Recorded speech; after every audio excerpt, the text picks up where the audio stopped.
राम राम भाई सभी को। आपका स्वागत है आपके अपने चैनल हरियाणवी इन चंडीगढ़ में। आज हम आपको दिखाने वाले हैं हवा महल जो जयपुर में है। तो आइए चलते हैं। और अगर आपको वीडियो पसंद आए तो please like share and subscribe ज़रूर कीजिएगा और वीडियो को लास्ट तक ज़रूर देखिए।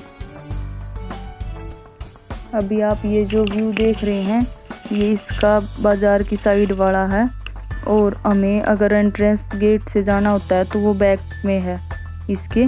और इधर जो इस साइड है तो कोई गेट नहीं है यहाँ पे, तो हमें इसके लिए पीछे की साइड जाना पड़ेगा। इस साइड कोई भी इन्होंने गेट नहीं बनवाया हुआ है। ये जयपुर के बीच में स्थित है। हवा महल अपनी सुंदरता और अनोखी डिज़ाइन की वजह से सबको आकर्षित करता है। क्या आप जानते हैं कि हवा महल में ऐसा क्या है जो आप आज भी लोगों और वैज्ञानिकों के लिए रहस्य बना हुआ है? चलिए आज हम बताएंगे आपको कि इसमें ऐसा क्या खास है।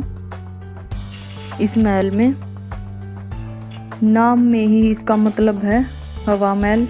हवा महल का मतलब है हवाओं की एक ऐसी जगह जो पूरी तरह से ठंडी रहती है। अब हमने जहाँ से एंट्री की है उस गेट को आनंदपोली गेट कहते हैं और ये जो मेरे सामने है वाइट वाला इसको चंद्रपोली गेट कहा जाता है। अब हम इसी गेट से अंदर एंट्री करेंगे।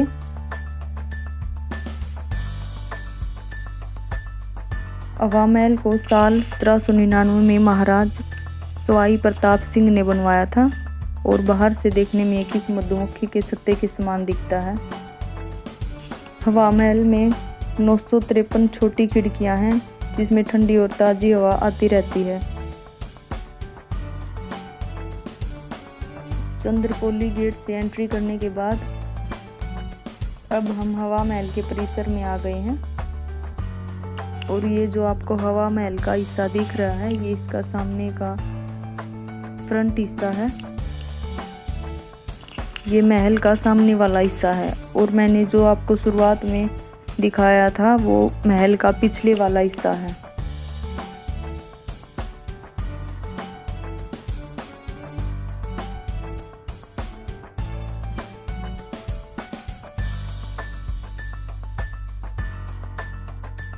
पांच मंजिला हवा महल को इस तरह से बनाया गया है कि इसमें ऊपर की मंजिल में जाने के लिए एक भी सीढ़ियां नहीं बनी हुई हैं। अगर आपको सबसे ऊपर वाली मंजिल में जाना है तो सिर्फ रैंप बने हुए हैं। क्यों बनाया गया था हवा महल, चलिए आपको बताते हैं। दरअसल इस महल को इसलिए बनाया गया था राजपूत की रानियां और राजकुमारियां इन झरोखे में बैठकर विशेष मौक़ों पर निकलने वाले जुलूस और शहर आदि को देख सकें। राजपूत के समय में ये नहीं था कि उनके महल में कोई भी स्त्री घर से बाहर निकले, जिसके कारण ये बनवाया गया था। और पर्दे आदि का भी काफ़ी सिस्टम था। औरतें महल से बाहर कभी कभार ही निकल पाती थी और जब कभी उन्हें बाहर जाने का मौका भी मिलता तो भी बंद गाड़ियों में बाहर जाना होता था। बाहरी दुनिया से उनका संपर्क केवल महल के दास दासियों और पुरुष सदस्यों के जरिए ही होता था। राजा सवाई प्रताप सिंह ने उस खास शाही परिवार की औरतों के लिए इस महल का निर्माण करवाया था, जिसका एक छोर जनाना महल में खुलता था और दूसरा बाजार में। घर की औरतों का पर्दा बरकरार रहे, इस वजह से ही बाजार की तरफ से इस इमारत में अंदर जाने का कोई रास्ता नहीं बना हुआ है। जब भी महिलाओं की इच्छा होती थी कि वो बाहरी दुनिया का नज़ारा लें और बाजार की चहल पहल देखना चाहें तो बेफिक्र होकर महल के झरोखों पर आकर बैठ जाती थी। एक बात और, खिड़कियों का निर्माण इस तरह से किया गया है कि अंदर से देखने वाला बाहर देख सकता है, लेकिन बाहर से देखने वाले को अंदर कुछ दिखाई नहीं देता।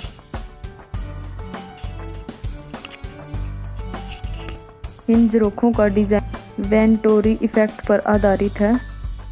जिससे राजस्थान की गर्मी में भी यहाँ ठंडी हवा का एहसास मिलता है। ये 5 मंजिला बना हुआ है और हर मंजिल का अलग अलग नाम भी रखा हुआ है।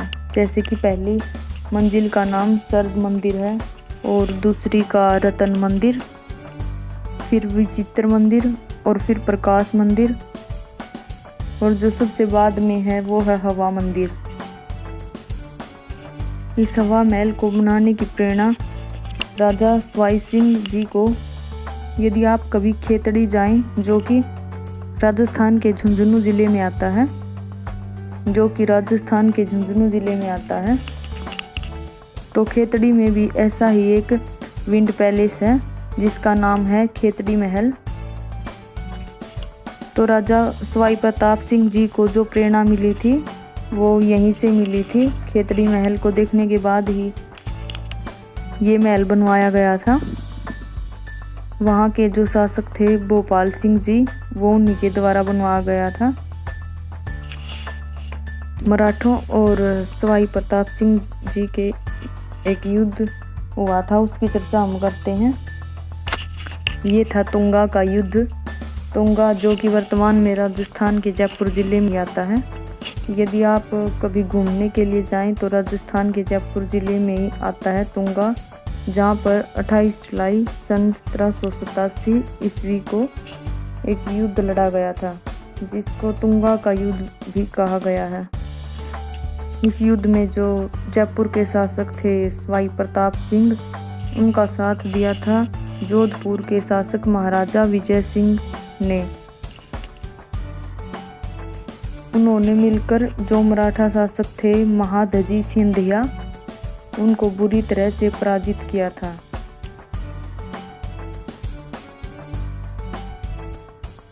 जब राजा सवाई सिंह जी का महल बनवाने का मन हुआ तो उन्होंने वास्तुकला उस्ताद लालचंद को बुलवाया। उन्होंने इसका डिज़ाइन हिंदू धर्म के भगवान श्री कृष्ण के राजमुकुट जैसा बनाया है और ऐसा बाहर से देखने में लगता भी है। और जो राजा सवाई सिंह प्रताप जी थे, उनकी श्रद्धा भी श्री कृष्ण भगवान में ही थी। उन्होंने काफ़ी कुछ काव्य ग्रंथ भी लिखे हैं और ये ज़्यादातर काव्य ग्रंथों की रचना उन्होंने प्रताप मंदिर में रहते हुए की थी।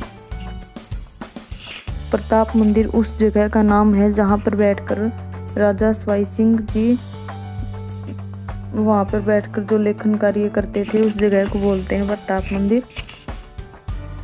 ये काफ़ी अच्छे कवि भी थे और इन्होंने ब्रजनिधि नाम से कविताएं भी लिखी हैं। उन्होंने विद्वानों का एक ग्रुप भी बनाया था जिसको गंधर्व बाईसी भी कहा जाता था। महाराजा सवाई प्रताप जी के संगीत गुरु चांद खां थे और उनके जो काव्य गुरु थे वो थे गणपति भारती। महाराजा जी ने एक बार काव्य सम्मेलन का भी आयोजन करवाया था और उसमें एक ग्रंथ की रचना भी की गई थी जिसका नाम था राधा गोविंद संगीत सार ग्रंथ।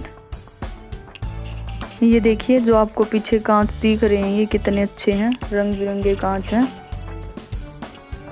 जब इनकी रोशनी महल में प्रवेश करती है तो यहाँ का नज़ारा ही कुछ अलग हो जाता है। चारों तरफ रंग बिखर जाते हैं और आप सामने की तरफ थोड़ा सा देख भी सकते हैं, वहाँ से आ भी रही है रोशनी रंग बिरंगी। पर जिस दिन धूप ज़्यादा होती है उस दिन देखने लायक और भी नज़ारा अच्छा होता है।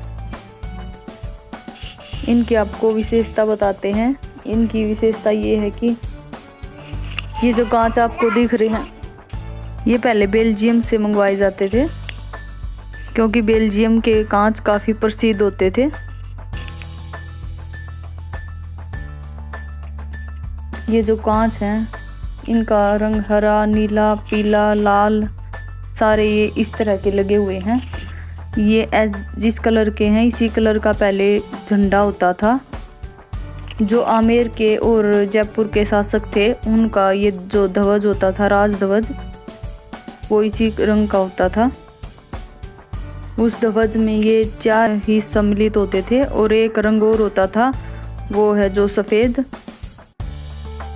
यहाँ के शासकों की जो ध्वजा है वो 5 रंग की होती थी, यानी कि पचरंगी होती थी। ये ध्वजा वाले 4 रंग खिड़कियों में लगाने का भी एक मुख्य कारण है, इनकी भी एक घटना है। जब 1585 में मानसिंह जी काबुल अभियान पर गए थे तो वहाँ के 5 यवन कबीलों को उन्होंने जीता था और उनके जो ध्वज थे वो अलग अलग रंगों के थे, जिनकी हम चर्चा कर रहे हैं अब, वो इन्हीं कलरों के थे जो यहाँ पे लगे हुए हैं। तो फिर राजा स्वाई प्रताप सिंह जी ने इन सभी कलरों को मिलाकर यहाँ पे लगवाया और जो यहाँ का फिर राज ध्वज था वो भी फिर इन्हीं कलरों का बनवाया था। यहाँ पर हर साल काफ़ी दूर दूर से बहुत ज़्यादा मात्रा में पर्यटक आते हैं और काफ़ी पसंद भी आता है जयपुर शहर और यहाँ की जो इमारतें हैं वो। आप ये जानकर हैरान होंगे कि ये इमारत बिना किसी नींव की बनी हुई है, जो अपने आप में एक अजूबा है। ये दुनिया की बिना नींव की सबसे बड़ी इमारत मानी जाती है। 5 मंजिला होने की वजह से ये 87 डिग्री कोण में बनी हुई है, जो एक आश्चर्य की बात है। हवा महल सबसे ज़्यादा अपनी संस्कृति और डिज़ाइन की वजह से फेमस है। ये राजपूत और मुगल कला का एक बेजोड़ नमूना है।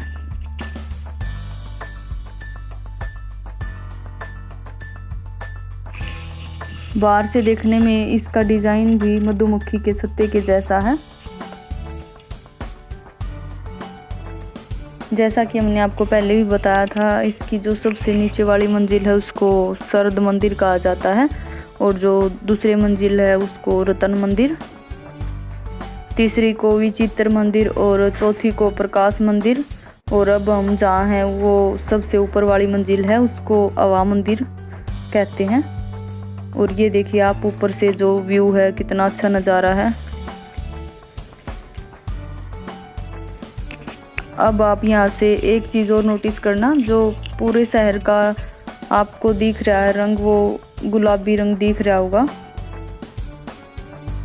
इसका भी एक ऐतिहासिक कारण है। वैसे ये पिंक कलर नहीं है, ये एक गेरू कलर है, गेरू कलर, और सामान्य भाषा में तो इसे पिंक ही कह देते हैं और इसीलिए ये यहाँ पे ज़्यादा यूज किया गया है, इसीलिए इस शहर को पिंक सिटी कहते हैं। जब महाराजा स्वाई सिंह जी ने निर्माण किया था इस शहर का, तब इसका कलर ऐसा नहीं था। इसका कलर बाद में राजा राम ने पूरे शहर को गेरू कलर में रंगवा दिया था। आप देखिए ये पीछे का व्यू भी कितना अच्छा आ रहा है। जो ऊपर आपको दिखाई दे रहे हैं वो काफ़ी महल और काफ़ी अच्छे से घर भी बने हुए हैं। यहाँ से लगभग आपको सारा जयपुर शहर दिख रहा है। देखिए पूरी पिंक सिटी यहाँ से आप देख सकते हैं।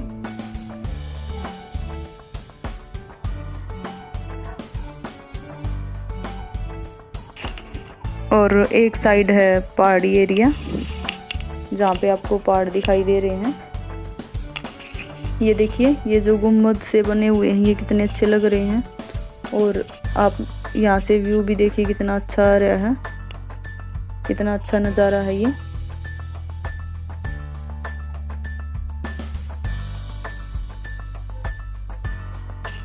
अगर आपको भी यहाँ पे आना हो, अगर आपको पसंद आया हो तो आप भी ज़रूर आइएगा यहाँ पे घूमने अपनी फैमिली के साथ। और अगर आपको वीडियो पसंद आए तो please like share and subscribe ज़रूर कीजिएगा। वीडियो देखने के लिए आपका धन्यवाद।